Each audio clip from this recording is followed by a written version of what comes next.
What is going on, everybody? Figure I'd come on real quick, early, just so that I could start sharing all of this. And while we wait for everybody to get on, hopefully everybody can hear me okay. Let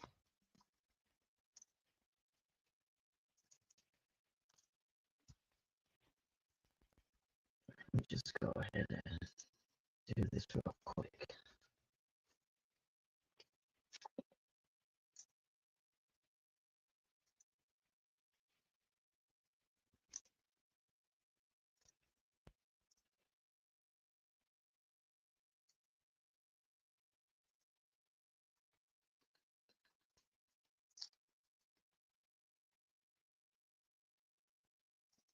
What's going on, man?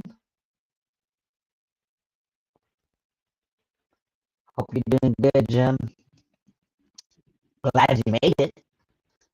I'm not from LA, so I'm not quite sure, but we did reach out to a few of our friends that do live over there, and fortunately for them, they're not in the area where they got evacuated, so they're doing good. But I do know that there's a lot going on right now over there, and we're gonna talk more about that later on. But yeah, man, it's LA is crazy right now, Jim. LA is crazy right now.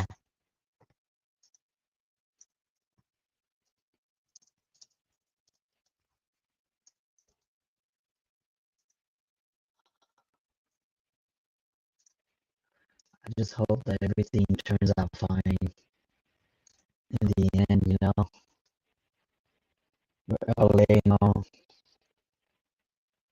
There's just so much going on.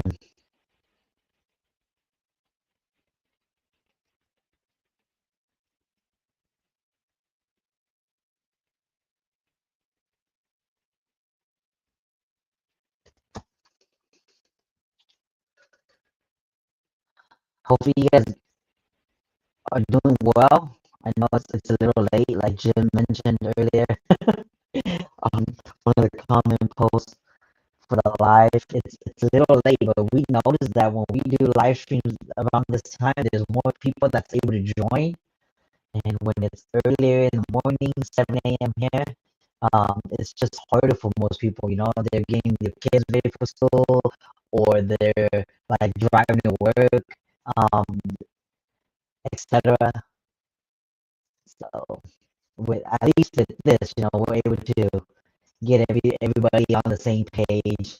More people come and join, um, and so forth. But today, what is on the agenda? We're gonna be going over market update with you guys. Want to talk about the mortgage rate, all of that. I know a lot of you guys are disappointed, right? At the rates, a lot of people are.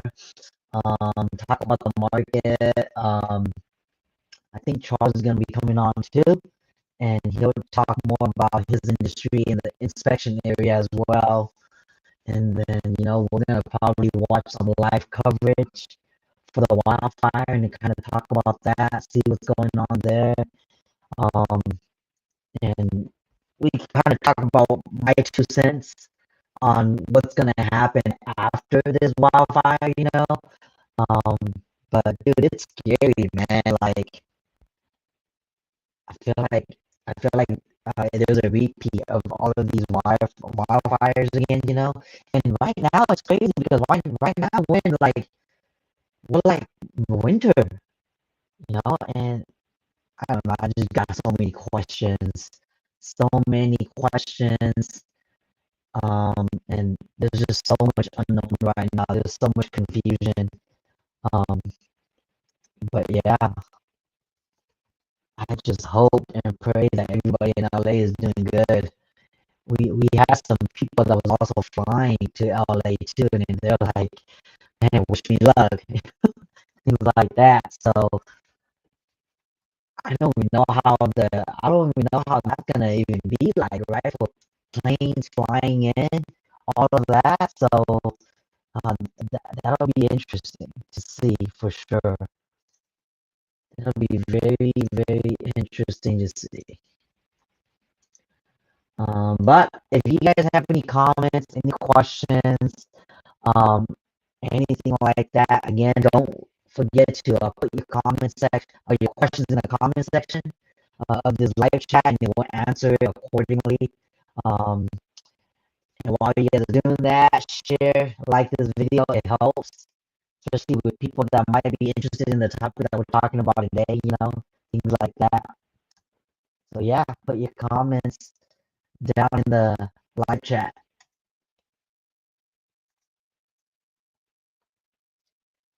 Audio's a little choppy. Try?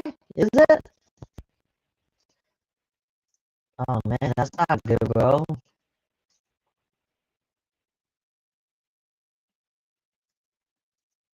I don't know what it is then. My network here it says that everything looks good. I don't have any Wi-Fi signals being bad on my end. You sure it's not you, man?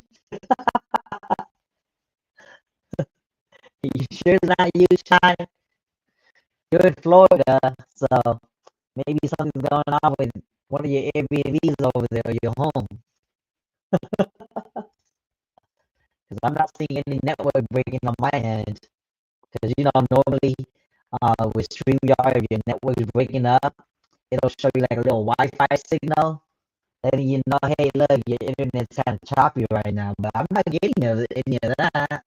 So I don't know, man. All you other folks that are watching, hopefully you guys aren't getting the same choppiness. Oh, Tao says choppy for Tao too. Oh man, that's not good.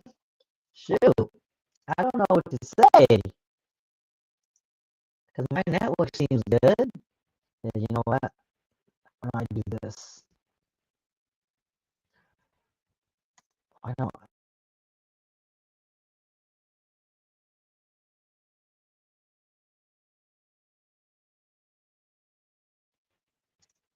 Okay, see, I just switched over. You said it might be a mic issue? Mic issue. I don't know. Okay, then you know what? If that's the case, here's what I'll do. I'm gonna try a different mic. How about that?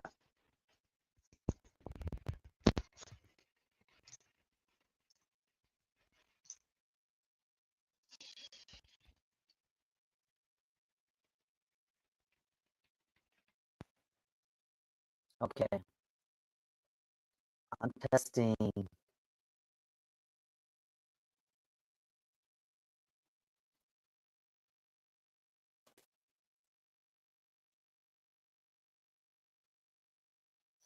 Oh man, what about now? I just changed my microphone to this. Let me know if that's better. How? Let me know if that's better with this mic.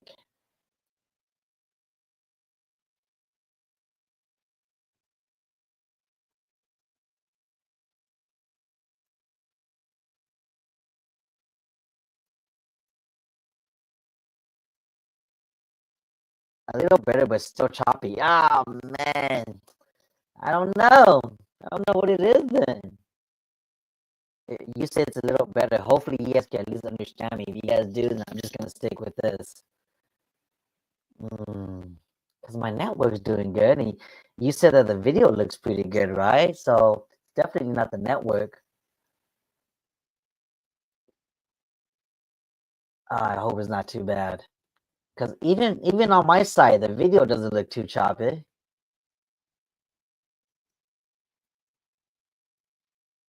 Hopefully, when Charles come on, if he comes on, he can listen to my audio. The more you talk, the better it seems to be getting. Oh, okay, I just gotta talk then, huh? Okay, you know what? It's 7 o'clock. You think it sounds better, Tal? Then I'm gonna take your word for it. Thank you for that. I'm gonna share my screen real quick. Just do a little bit of market update, and then we'll talk about today's topic. All right. Hopefully, all you guys are doing well. Okay. Look at that. Oh my gosh. Look at the inventory. Am I on this? Yeah. Wow. Inventory has gone down so much. Are you serious? It went down from last week 6%. New listings are up from last week 100%. Sold homes are down 22%. Pending homes are up 5%. Gosh, has it been that long since I've done an update with you guys? There's Charles. Hey man, can you hear me okay? No choppiness? No, there's choppiness. I was just gonna tell you. What's up with that? Even right now? Yeah, it's bad. I was gonna What? tell you. Yeah, it's real bad. Oh no, that sucks, man. What about now? Same thing? No, it sounds good now. Yeah? Yeah, it's like what'd you do? I didn't do nothing. I just did I don't know, but it sounds singly. better. Like whatever you did. All right, whatever. You know, I'm just gonna talk. Like what Tao said, the more I talk, the better it seems to be getting. I Oh, just need to talk. you said you didn't do nothing, but something happened. I don't know. Oh man, how you doing, man? Good to see you, I'm Charles. I'm good, man. Hey, it's been a minute, man. It's like I I feel like know. I I, was just you saying, know. I'm looking over this chart. I'm like, inventory went low that much. Has it been that long since we did a live stream? Well, I know you guys did some without me, but we have skipped a few. But yeah, no, I think it's been at least a month. I think so. God, Yeah, yeah, we're terrible, right, Chichi fans? We are terrible. There's just but so we much back. going We on. we back. We back. We back. Ay, ay, ay, ay, ay. Well, it's good to see you, man. It's good to hear your voice. Yeah. Likewise. Yeah, bro. Okay, let me just go over this market update real quick, and then we can talk more, okay, about today's topic and all that. All right. But yeah, look, I mean, inventory this month from last month went down 24%.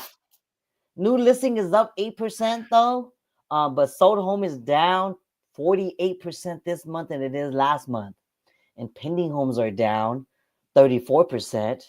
Now, last year, same month, this year we have more inventory by 28%. We have more listings by 21%, but we have less sold homes, 29% less. Pending homes are more. Um, and year to date this year, 28% more inventory, 21% more new listings. Sold homes are down. Well, actually, you know, I can't even do year to date because we're only like a couple of days into this year. So it's not going to change much.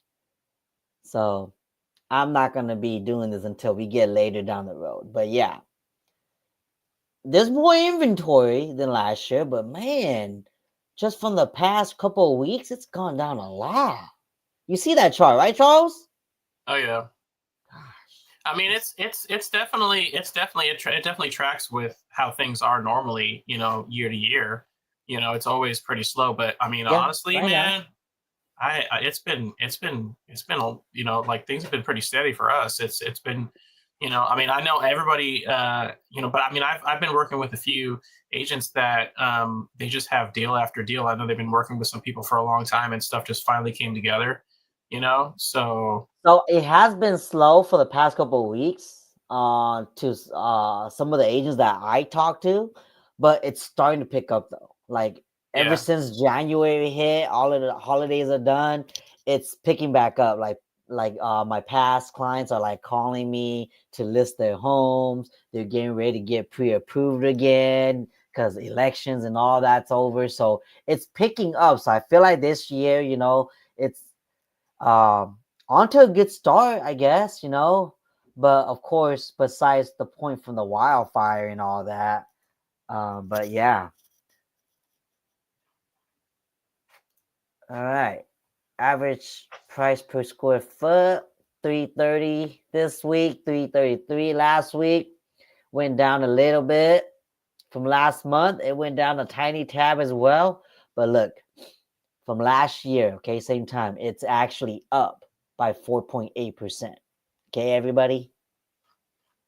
Despite everything that's going on, it is up compared to last year. So we are still on the upward trend. Days on the market. This week is 45 days. Last week was 41. This month so far, it's about 47. Last month was 34. So homes are on the market a little bit longer. Okay. And last year, same time, 34 days. This year, 47 days. Again, yes, it's longer, but that's like 13 more days extra on average. Let's look at the sold price. No change. Okay, steady for this past week. Look at this price going down. Active sold price is down 7% from last week. Okay, I can see that. But from last month, it's down 12%. Yikes! Look at that. And from last year, look, it's finally down compared to last year by a percent, barely a percent. Last year was 544 on average. This year it's 539. Okay. See, the market is gonna adjust. And that's what it's doing right there. Let's go to the month's worth of inventory, shall we?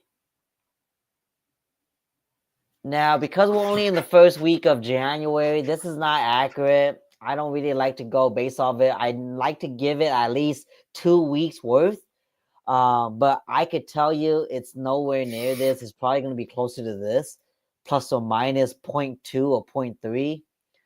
That's what I would tell all you guys right now. Okay. So don't pay attention to this number. It's not really accurate right now. It's not enough data in the month of January yet. Last year, 1.5 months worth of inventory, same time.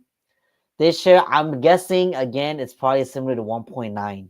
Okay, not by much. It's definitely not this. Okay, so the market is still low on inventory, even though it seems like it's saying that it's more than last year. It's still low to where it's still a seller's market. Unfortunately, sorry buyers. I know you guys wanted something changing, like some change in the market, and there are changes. You know, as you guys see, prices are down. 12%. So there are changes, but again, it's picking back up. I've noticed it's picking back up. All right, let's go over to the mortgage, and let's talk about that. And that is the rate for today. Here, let me refresh. 7.1 for conventional fixed. 15-year fixed is 6.5. Gosh, it's even higher than FHA, 30 years. Like no point. Jumbo loans at 7.3. Adjustables at 6.9. VAs at 6.5. FHAs at 6.4. That's your rate. Again, disclaimer, your rates may vary because your credit's different, your loan amount's different, the area you're buying a home is different, and the time of day you're locking in your rate is going to be different from right now. Okay, so take this with a grain of salt. Okay, if you want to know exactly what your rate is on your home, you got to talk to your lender. That's the most accurate way. Okay. And even though Lisa's not here today, she kind of have a message for you guys, for me and Charles to share with y'all. Lisa just says, if you guys are waiting for the rates to go down, it's probably not going to go down. So if you guys are in a contract right now, you guys are waiting, it's probably best you guys don't wait, just lock it in, because it seems like it's going up more and more. I have a client right now and we're in contract, and We waited just a day because we went past the cutoff time at 2 p.m. and we went past, and the next day it went up by like 0.1, 0.2%, and it made his fees jump too. So there was no benefit in waiting, so he just locked it in and it went from there. So that's you. Like, just remember, okay, it's just locking your rate. When the rates do come down more to like the more favorable range that you guys were all hoping for, you guys could always refinance and then go from there. Okay.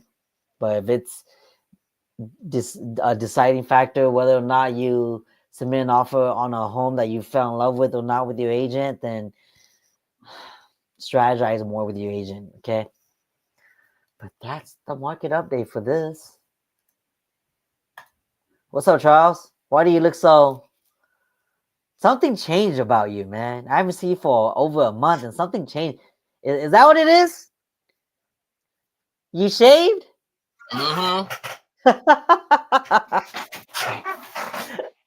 Maybe it is. Yeah, maybe that is what it is. But something else. My wife don't like it, but it's all good. She don't have to get over it. Oh, she doesn't like it when you shave, or she doesn't like it when you... Oh, no, she don't like this. She don't like it. Why? She thinks she looks like a kid, huh? I guess. I don't know. But it's kind of nice every now and then, make a little change going, I was going to say, I think what changes your piano back there, you moved it like a feet to the left or something. Yeah, I did. I was getting tired of it, man. Every now and then you walk past that area over there, you bump into it. I'm like, man, yeah, exactly. Oh, man. So what's up with you, man? How's the home inspection industry? I know you mentioned that you're like very steady, right? With a lot of the partners that you're working with right now. So talk about that. Yeah, no, it's been steady pretty much, all throughout the last, few months. I was expecting it to to get a little slow last year. Since our business was a little newer, we weren't working with as many agents. So, our December and January were pretty slow, but I mean, it's been pretty steady, pretty much, every week it's the same thing, just keep adding more and more. So, I mean, there's still a lot of new builds that are popping in. We're getting a lot of people requesting new build inspections, a lot of 11-month warranty inspections are coming up. And then we're still doing inspections for people that are selling and buying, I mean, these rates are what they are, it's just like Lisa was saying, eventually you just need to understand that this is just what it is. We had a unprecedented situation that happened that's never going to happen again in our lifetime. I mean, that's something that was just unheard of. I mean, that's been in a lot of people's lifetimes. And then when my parents were young, buying homes and things like that, we're talking double-digit rates. So I mean, if you're just looking to buy already, you just stop waiting for the this miraculous thing that's going to happen. I mean, basically, you need to just get your thing going and get a chance to get in there and get it, so that way you have something that's yours. Yeah. But no, things have been really really steady. A lot of great relationships, a lot of good things happening. A lot of the things that I've been finding, on these new builds, they haven't been, I mean, I've been dealing with some different companies. KB has been one of them lately. I haven't been finding as many of the things that I was finding in the past. So it's definitely refreshing to see that. I've noticed that some builders, I'm not going to mention their name specifically, some builders have been paying a lot of attention to like social media comments, complaints, things like that. And they're upping up their like customer service. People will go in there and spot certain issues with the homes and they would just get it corrected right away. It's not like how it used to be a year or two ago, where when you mention things like that up, they would just be like, you want to buy or you want to cancel? If you want to cancel, we got plenty of buyers that's still interested. You know what I mean? Well, and they knew, and so they knew that that's what they had on the hook, and they weren't worried about it. But I've heard that in some areas, the sales are getting a little slower. As far as people coming in trying to buy those. So I mean, I honestly, it really just depends on the situation because there's a lot of these homes, you can't get everything you want in every single situation. And they're building these homes closer and closer and closer together, right? So let's say you want a property with, a place to put your boat on the side or a place to put your RV or whatever. That's going to be a little bit more difficult to find unless you get a corner lot. And a lot of times those get snatched up kind of quick. So, you have to be kind of strategic with that. But then a lot of these older homes, especially if they've been renovated, I mean, you can get a nice, clean, good quality home that's tried and true already, so you already know. For example, you buy a brand new home, it's kind of like the same thing when you buy a brand new car. If there's been some situations that have come up, sometimes you're going to run into things that are going to come up, leaks, pipe, all this new stuff. If you got an older home that's been around for 30, 40 years, but it has new infrastructure, so you don't have to worry about so much about your roof and your HVAC and your water heater, all that kind of stuff, and yet you still have all that old tried and true equipment like the ABS pipes and the copper lines, supply lines, all that kind of stuff, you get into a better situation. It's always better to be prepared no matter what kind of house you buy. But I mean, when you get into these situations where you're either looking for new or old, sometimes it's better to get into that established property that you can actually have some history and what's going on, kind of make it your own. Yeah, you mentioned about established area too. When you buy a new build too, you don't know who your neighbor is gonna be. It might seem like a new area, but once it's complete, you don't really know who's moving into those areas. So that new community is still so new. It doesn't really have a track record yet. And after it's fully built 5 years later or so, it might not end up feeling new anymore. It might end up feeling like, oh man, like a bunch of investors bought these homes and just turned it into like a whole Section 8 community, Like I'm just saying, like I've seen that happen before. I've had past clients before where they bought new homes, and those are some of the complaints afterward was, man, like you're really taking a gamble on the community because you don't know who's really going to be moving in because it's so new. But buying an older home, it's established. You already kind of have an idea who's in the area already. There's a track record. You can just basically drive by and know who lives there, and how it's like. But of course, it is an older home, Yeah. A lot of things with the communities too. When you get these communities that are brand new, for example, over here, they're building a bunch of stuff over here off of Baseline and Fitment over here in West Roseville. And, I noticed that the more they build and the more roads they put in and all these different things to do it, the traffic's starting to get a lot deeper, around Baseline, especially. I used to just drive down Baseline to get to 99. It was cool. Now it's like there's a lot more traffic of people going that direction, and next thing you know, they're gonna build a Costco over there. It's gonna be crazy. So that's the other thing. Like when you're in an established neighborhood, you know what the traffic patterns are like. You know what the schools are like. You know about all that stuff. The more they build, they're putting in a school, they're putting in a store, they're putting in more houses. You don't know what it's going to be like, and you might be really good with how it is now, and then eventually, a couple of months down the line, a couple of years down the line, now it turns into a traffic city, or you constantly trying to get out and this and that. So, yeah, it can definitely be. There's benefits to buying an established, pre-owned home that's been there for several years, 5, 10, 20 years. Yeah, and plus, the taxes are going to be way cheaper too on an older home than it is a new home because you have metal roofs and all that. So your mic's doing that thing again. Did you touch something? Your mic's doing that thing again. I know you hit the mute button, but now it's doing that thing where it's all spotty again. No way. Yeah, like the only thing I know you did was you hit mute. I don't know if you did anything else with your plug or anything. Okay, what about now? Yeah, it's messed up still. It is? Yeah. Dude, I don't know what it is then. Now it's cool. Is it? Yeah, but it's quieter though. What about now? Now it's all messed up again. Really? Yeah. What about now?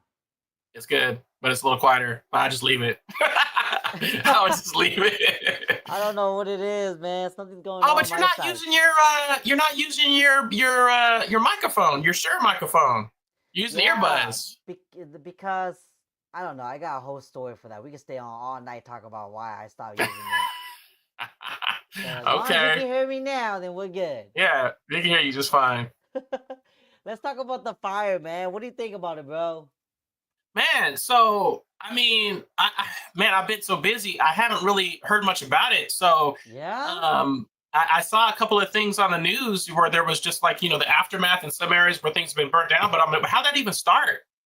I don't know, man. That's what I want to find out. I don't even know how it started. There's a lot of conspiracies out there that's going on saying it's man-made. Some said it's caused by the dryness, and then they had 80 plus mile per hour wind that happened at the same time that pushed the fire blaze throughout.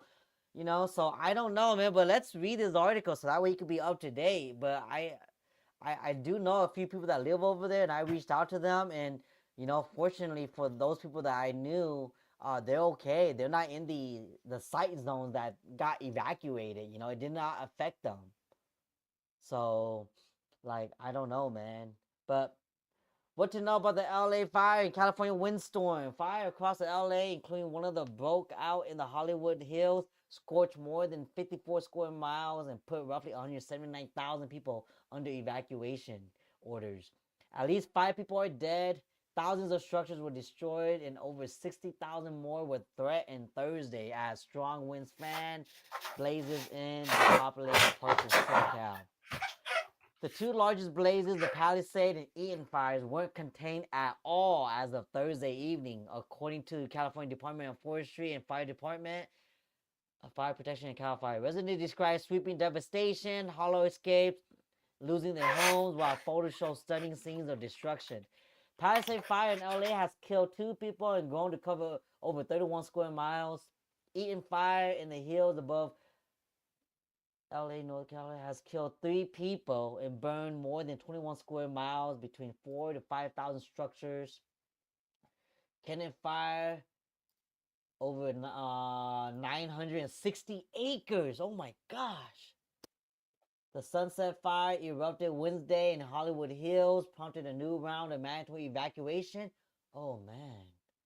By Thursday, all evacuation ordered by the fire were lifted and the blaze had been fully contained. Okay, so at least this one was contained. The Hearst and Lydia fire scorched for 855 acres and 334, respectively. The Hearst fire was 10% contained, and the Lydia fire was 60% contained as of Thursday. 7 minutes ago. Okay, this is an update.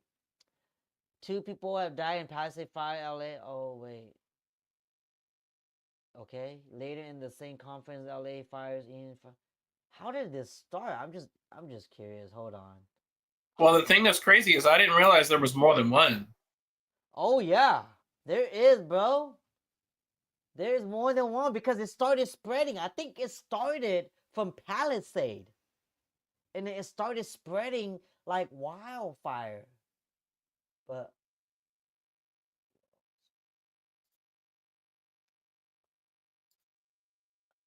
okay, so what started the LA wildfires? The devil's winds fanning the flames. 5 fires are raging in SoCal, including the Pacific Palisade, which reached the flames double within hours. Okay. Questions answered. When did it start? Are these okay?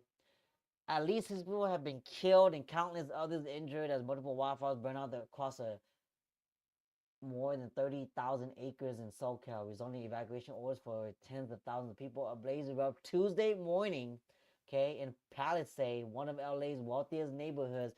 By Thursday afternoon, it remained at 0% contained, man. After having consumed nearly 20,000 acres and razed more than 5,300 buildings, it is set to be the most destructive fire in LA history, according to Wildfire Alliance, which estimated economic losses exceeding $50 billion. Meanwhile, firefighters aided by the National Guard were battling 2 other infernos. The Ian fire, consuming more than 10,000 acres, and the Hearst fire, okay? 5 dead, okay. Oh, man. 6 people was found dead in a Malibu home that was decimated by the Palisade fire. Gosh. LA County said to believe the death toll would rise in the coming days. He said that the site of the fires looked like a bomb. Huh. A bomb? Adding, I'm not satisfied with some of the information that we're getting right now. Frankly, we don't know yet. We eventually will. Governor Newsom declared a state of emergency as officials warned that red flag fire conditions with storm force winds were expected to continue into Friday, posing a danger to all LA County's 9.6 million residents. Biden, who met fire personnel in LA, canceled a scheduled trip to Italy to direct a full federal response in days ahead. When did the fire Start. Days after the National Weather Service in LA warned of extreme fire risk amid life threatening destructive windstorm, a fire broke out at 10 a.m. on Tuesday in Santa Monica Mountains. The flames quickly exploded, exacerbated by strong winds and dry conditions after a period of low rainfall. Oh, so it started in the mountains, Santa Monica. The blaze moved down to the wealthy Pacific Palisade neighborhood between Malibu and Santa Monica. Oh, like this. You see that, right? Yeah. Thousands of homes were confirmed to have been destroyed. In Malibu, a body was found inside a burned out property near the Pacific Coast Highway. It is still the first January since 2021 in which the SoCal has issued late issue red flag warning. This is not normal red flag, Kevin. This is not normal red flag, okay? What do you think, man, after reading this? Man-made or natural? Well, the thing about it is it could have been started by any of those things. I mean, I don't, the conspiracy aspect behind it, I don't think there's anything like that, but there's definitely a chance that, you know, someone could have said it either purposefully or accidentally.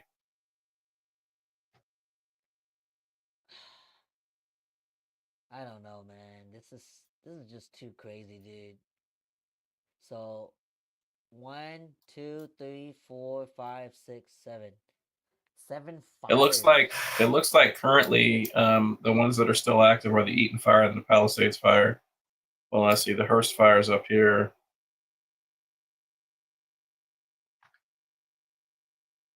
Um,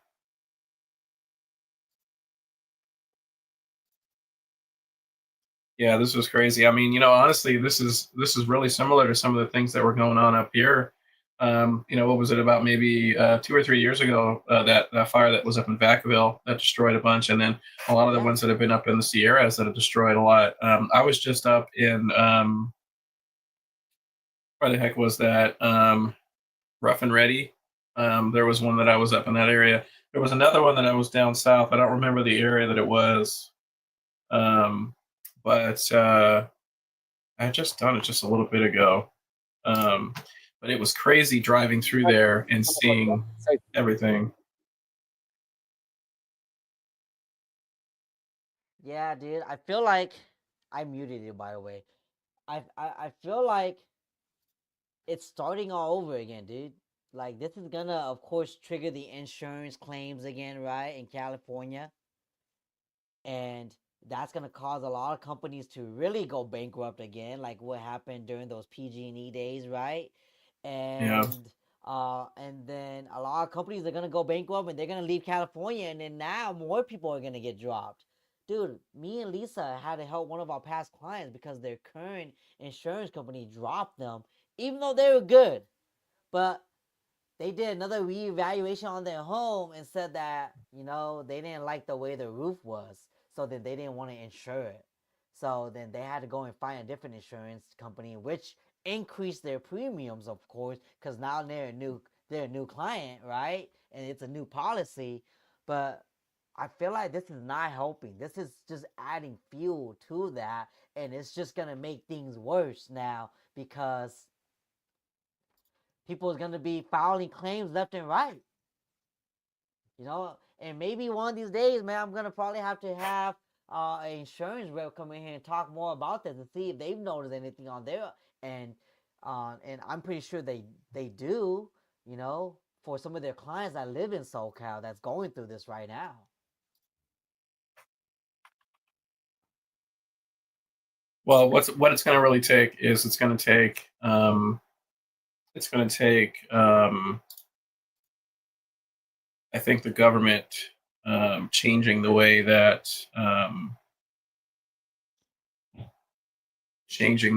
the insurance is allowed to be charged, right? So, like for example, Florida. Chris was on a while back, right? You know, so he Yeah. was talking about that. So basically, Florida's rates are some of the highest rates in the country. But the reason for that is because look at all the hurricanes they have, right? There's always damage, there's always claims, but their state is allowed to, those companies are allowed to do business differently in that state. So they're allowed to charge higher rates and raise their rates in a different way. And California isn't, right? So if these insurance companies aren't allowed to make the rates what they really should be, let's just keep it real. I think that we've all, benefited from having pretty decent rates over the years, regardless of all of the devastation and things that have happened in the state and the costly claims that have had to been filed. Um, I think that if you live in an area that is susceptible to fires, you have to pay more because that's just the situation that it's in. It's much more likely. It's like if you are a higher risk in any situation, if you're a bad driver, if you have lots of tickets, if you live in an area that has high theft, you have to pay a higher rate. That's how it is, right? Yep. It's the same thing. If you live in an area that's high risk for fires and it's a very much higher probability that you're going to have to file a claim due to a fire, then you should pay more for insurance. And that's just the idea of how it is for living in those areas. There's no way around it. Yeah, it's crazy because then even auto insurance, right? Like what you're saying, one accident, even though it wasn't your fault, the fact that you made a claim is your fault. And then they don't even want to continue on with you anymore. Like somebody could come and rear end you and everything was going great. You were like the perfect cherry picked candidate for their policy. And just because of that rear end and you made a claim about it because you ain't got money like that to fix it on your own and you relied on the insurance to come through, because of that claim, people are getting dropped. So That's what it was. It was Grizzly Flats. That's the location that it was, and they had a pretty big fire a couple of years back, and even driving up through Tahoe still, on that backside of Tahoe, that was probably 3 or 4 years ago, and that backside of Tahoe is still devastated, and all the trees are gone and everything. Yeah, like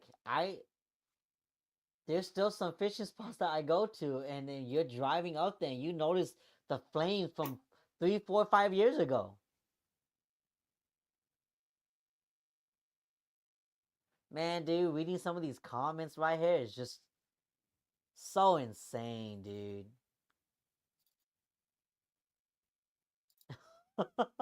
They're talking about her cross being upside down. They're talking about,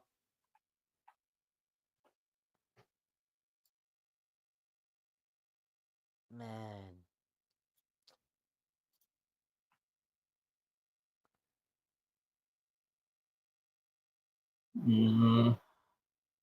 Here we go. Check this out. That we had the best of the best fighting this from the beginning. If we hadn't, we could be so much worse off. And I know that's hard to believe, seeing what we're facing. But I know that we have the best fighting this alongside us, and so we have to support them. So I would just ask that if people are under evacuation order, that you please follow those orders, and that you do so not only to keep yourself safe and your community members safe, but to keep our first responders safe. And lastly, something we talked about yesterday after the meeting with President Biden, water pressure.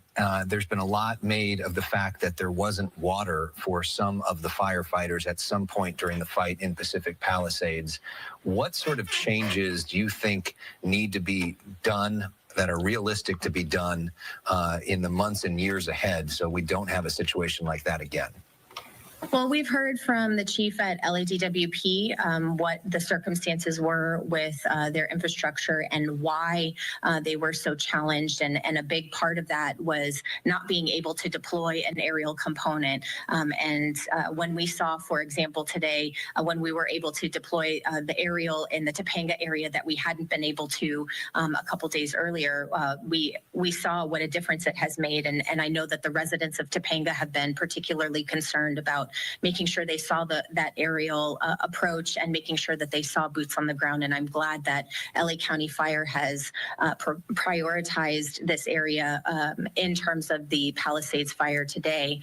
But I also know that we have in the county infrastructure that we also have to harden, because we're hearing reports about how when we challenge our water systems, just how difficult it is to keep going. Luckily, we have many reservoirs, but I did speak with the administration also specifically about water infrastructure. As you know, as I started my term as chair, we focused on water resiliency. Run out of water like that. What are your thoughts? Lack of pressure. Why would they run out of water to build a unit lack of pressure. Extinguish these fires?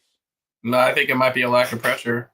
I mean, you got to think about it, right? If that area is a pretty highly populated area already, so you can imagine if you have that many people that are trying to take advantage of that water source to try to put this fire out.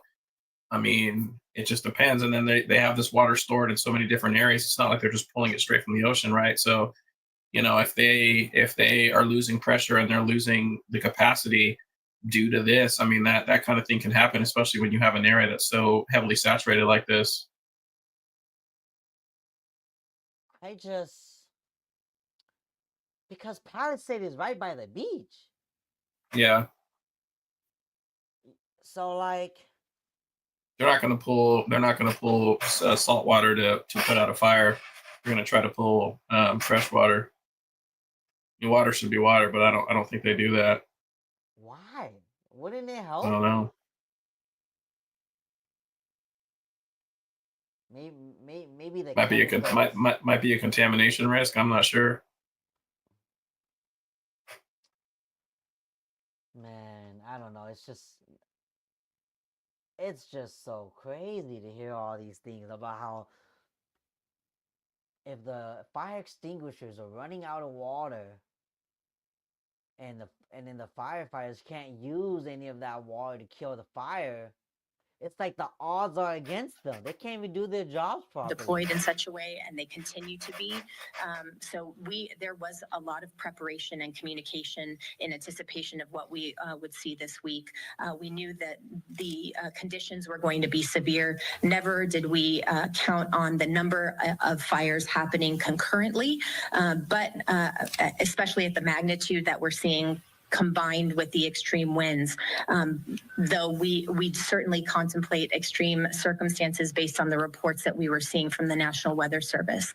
So I think we prepared in the ways that we knew how and in the ways that we could. And we will now look at how we prepared and whether there are different kinds of decisions we want to make based on the conditions that we evaluated going into this circumstance. Right, that was Lindsay Horvath. She's the 3rd District Supervisor on the LA County Board of Supervisors. She represents the district where thousands of structures were destroyed as part of the Palisades fire. Our coverage with Fox LA continues in a moment.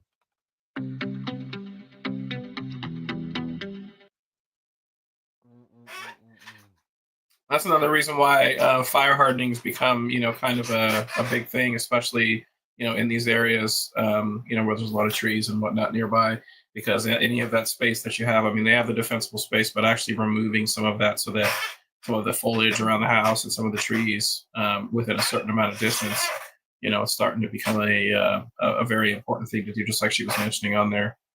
It prevents the fire from burning, close to these structures, but most people still aren't doing it. Because I don't think they would think this will ever happen. No, and I mean, especially when you look at that area, the hills are so close to right where the outskirts of the city is, and then all of a sudden, right after that, you have dense home after home after home, just dense neighborhoods right off of that area. And it's kind of like San Jose is very similar. If something happened in those hills out there, it would be a very similar situation out there in I don't remember the name of the city, but it's right outside of San Jose, and it's a very densely. San Jose is right there, but there's a city that's right outside that's very, very densely populated also, and then it's right outside the hills, and there's trees and everything all in that vicinity, and the same thing can happen there. It's just a matter of somebody starting a fire. I have my footage pulled up from that Grizzly Flats area. This is a home I did, about maybe a month or so ago. And you can just kind of tell from this footage, this is all the trees, but then you start to kind of pan out, and then you see just how close it came to this house.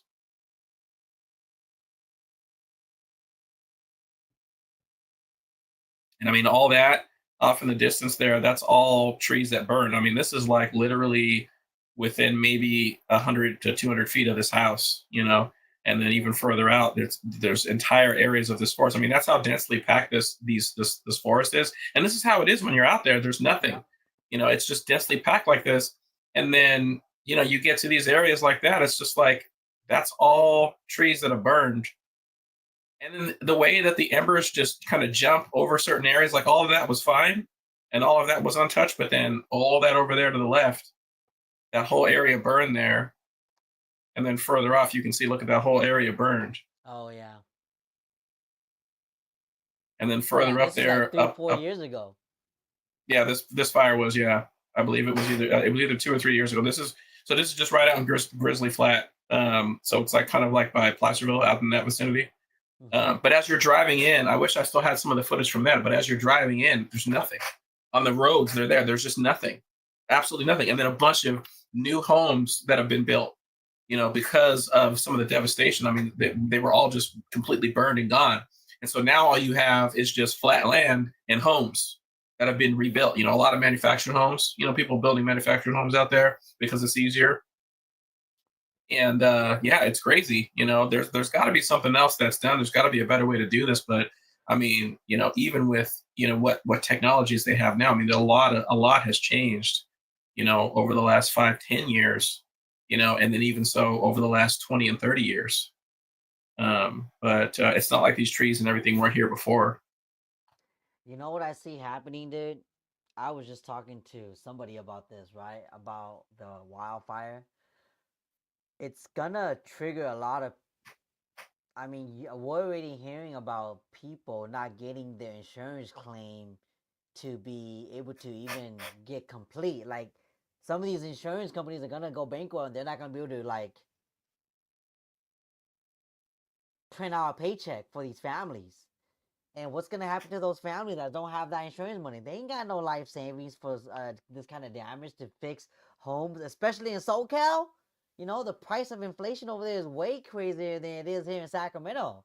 So a lot of those homeowners are probably gonna have to leave their homes, and it's gonna get bought up by a big hedge fund company, and they're gonna fix it because they have the resources for it, and they're gonna flip it, and they're gonna rent it out, they're gonna probably do something to it, and then a lot of those people are gonna be migrating to like a different area that isn't anywhere near wildfire catastrophe, right?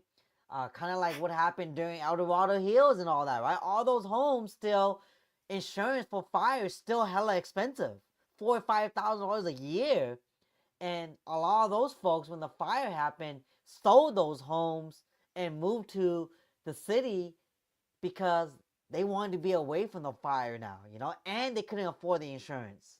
So I feel like that's what's going to happen with LA, is a lot of those folks are going to be moving to a different area, and it's going to cause that new area to be booming. Oh, man. I think what's going to end up happening too is it's just going to make it more difficult for people to live here, right?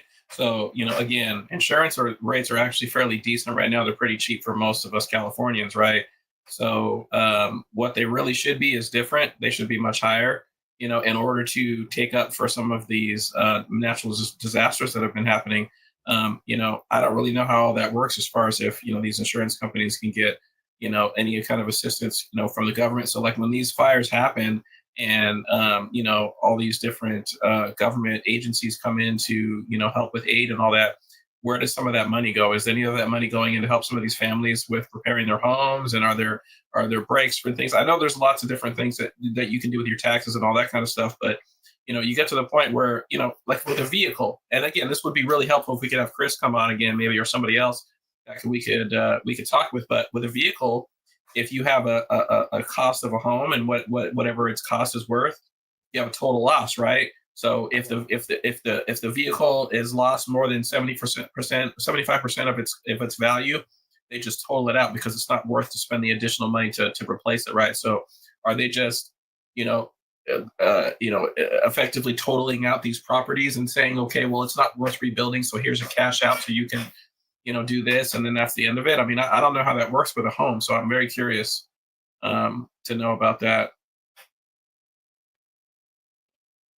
Because I mean, when you get into a situation where you have a property that's worth less than it was, or whatever the case is, I mean, are they just paying off loans? Are they paying additional money? Like, what's going on with some of that? And you got some of these people that no longer have jobs, and they have a home that they've lived in for 20, 30 years, and it was their retirement home, and they're just barely getting by. It's paid off, but then they don't get what they would need to replace that home. That's now a difficulty that's not going to be taken up by anybody else. And now they have to figure out how to live now in a place where they were fine. They had a home, it was paid off, they had barely any kind of expenses or any of that. Now they got to figure out try to either rebuild or buy a new home or do whatever. And then now you got new interest rates and all this other stuff. How does all that work, right? And now that home that was worth whatever they can't buy another home in that area that's worth the same. So now they're in a bad place, and now they're displaced, and they have to completely move into a different area. So I can understand where a lot of these things come into play. And these insurance companies are probably trying to do whatever they can to not have not pay as much as possible. They're trying to keep their payouts as low as possible. So, Of course, insurance companies in the business for making money, right? It's a profitable business, and things like this happen. It's not so profitable anymore, Gosh, this is a mess. It's a real mess, and I still haven't heard anything positive from any of these not real estate agents, but insurance agents that are talking about insurance out here. It's still very difficult to get insurance out here. Why? Them talking about not writing new policies, that's concerning. Yeah, that, and I wish they would let their agents share more info and more insight, but they don't, dude. A lot of the insurance agents, if they work for like a company like State Farm, Farmers, or anyone, they have to sign like an NDA saying that they can't discuss anything or give any sort of information about anything, dude. So that doesn't help. It would be definitely beneficial if we can get somebody back on here again that's got an independent brokerage like that we can talk to. I think that would be helpful. Yeah, let me share this real quick.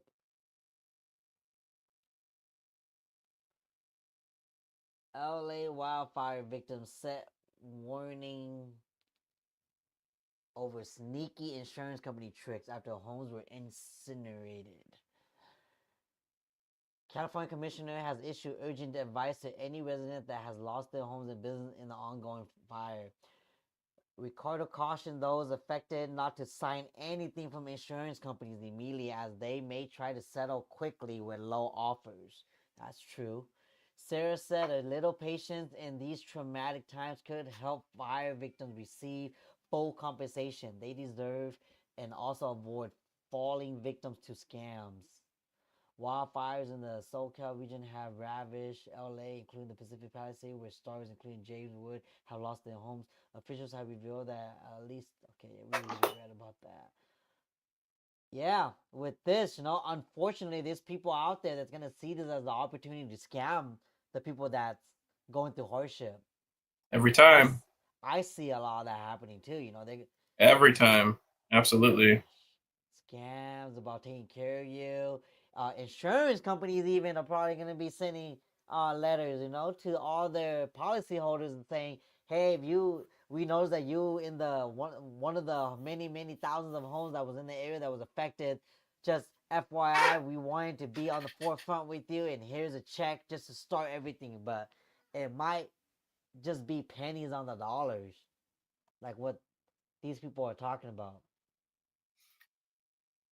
With fires, it's definitely difficult. There's a lot of things involved in it. I mean, well, obviously, when you have a situation like this where it's like a natural disaster, that's a different situation. But we have a mutual friend that was dealing with this, And I noticed that she had just posted about recently that she had just been able to getting some things, worked on her home after a fire that was over a year ago. So I mean, that's the problem. And I've seen a lot of properties where there's a fire. I remember earlier when my son used to go to the school in Antelope.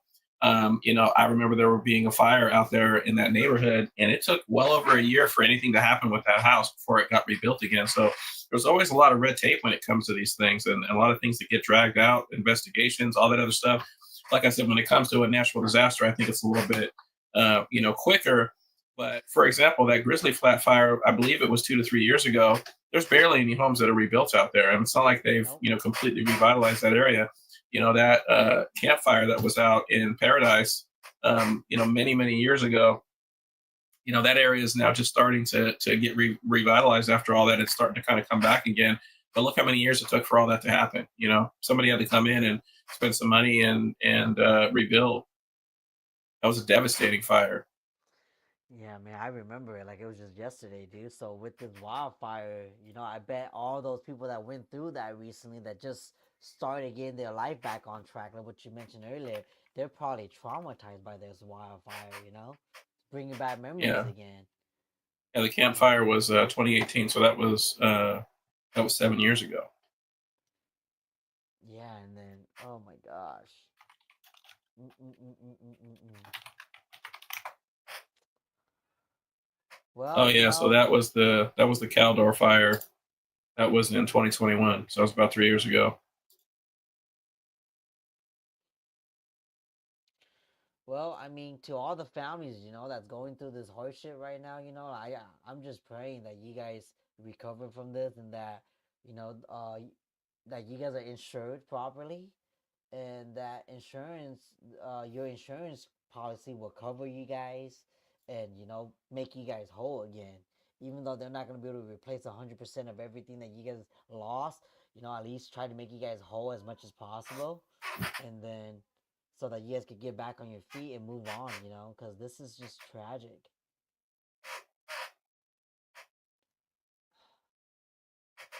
Was there anything that you wanted to share before we close out, Charles? Well, I mean, on the same subject, it's kind of the same thing. Obviously, you know where I always go with this. It's always maintenance. That's my favorite thing to talk about. So this is the thing that's very important when it comes to all of these different situations. Obviously, fire hardening if you haven't heard of that before, it's basically a way to prevent, to give as much space as possible between your house and trees and other things that are flammable. And so it's something that has been around for a long time, but it's been obviously a lot more brought up a lot more recently because of all these recent wildfires that have happened in the last 10 years. But obviously, defensible space is one way also to protect your home. And removing foliage that's overhanging your house, even if you live in an area that is just in a regular suburb, whatever the situation is, these insurance claims always prevent this kind of stuff. This is all the kind of stuff that's making it worse for all of us. Here living out here in California, don't do whatever you can to prevent these insurance claims from occurring. So if you have a giant tree that's overhanging your house, not only is it going to cause damage, cut that thing down, trim it back real far. You have fire issues, you have possible collapsing. It's going to fall on your house, it's going to clog up your gutters, it's going to do all these things. There's a lot of reasons why. I mean, trees are great, but not when they're hanging directly over your house. There's too much risk involved in that. So this is the same thing that I always mention. Limbs are going to fall off. The tree might fall down. All of these things can happen over time. It's going to clog up your gutters. There's a lot of different maintenance that comes along with having that beautiful overhanging tree. And it doesn't matter what time of year it is. We're in the middle of winter right now, and you would expect there to not be a wildfire going on. Mm-hmm. But it's been a kind of a dry winter, even though we feel like it hasn't been, it has been. We've had much wetter winters, and obviously it's dry enough out there that it's allowing these fires to continue. So don't just assume that the area that you're in is fine. Maintenance. Don't put off the maintenance. Always make sure you take care of maintenance. As soon as possible. The more you put this kind of stuff off, the more damage that can occur. Randy's like land grab by government. Oh man, we don't even want to entertain conspiracy right now. It's such a tough time for SoCal people right now to even think about anything like this. I just, I feel like there's just way too much with these conspiracy theories as to what can be causing this. I mean, sometimes accidents happen, and those accidents can be rather devastating, cause a lot of lives, cause a lot of everything. I mean, I get that, but PG&E's gone through it with their power lines causing issues, and Yeah. there's just a lot going on. I still see constantly every day when I do these inspections. There's power lines that are always in contact with the trees all the time. It's like constant. You know, if you see that, it's the same thing. Yeah, you're not going to deal with it, but call your electric company, have them come out and take care of it for you. You don't want to be the victim of one of these situations. It can happen. Mm-hmm. Yeah, PG&E just came and cut out my tree down, trim it. I wish they would cut it down, but they trimmed it a couple months ago. So yeah, you could definitely reach out to your utility company if that's your case with your house. They would come out because they don't want any more lawsuits. Trust me, they Hmm. don't. And they don't necessarily have the time to come out and look for these things to happen. So they No, they actually rely rely on on you. They rely yeah, on they do you. rely on homeowners. And don't put this kind of stuff off. Like I said, that's the biggest thing is putting off any of this maintenance. It's always going to end up biting you in the end. One way or another, there's going to be something that happens. Don't put off this maintenance. Take care of it while you can. It will cause much more money in the future if you put it off. Trust me. I see it all the time. All right, well, that's it for today, Chi fans. We're gonna let y'all go and enjoy the rest of y'all evening, and then we will catch you guys next time. All right. Thanks for commenting earlier about my choppy audio, tuning in, liking, and sharing this video. But we'll see you guys next time. All right. And if you guys are affected by the wildfire again, prayers out to you guys. Okay. Be All safe. right. Be safe. Peace out.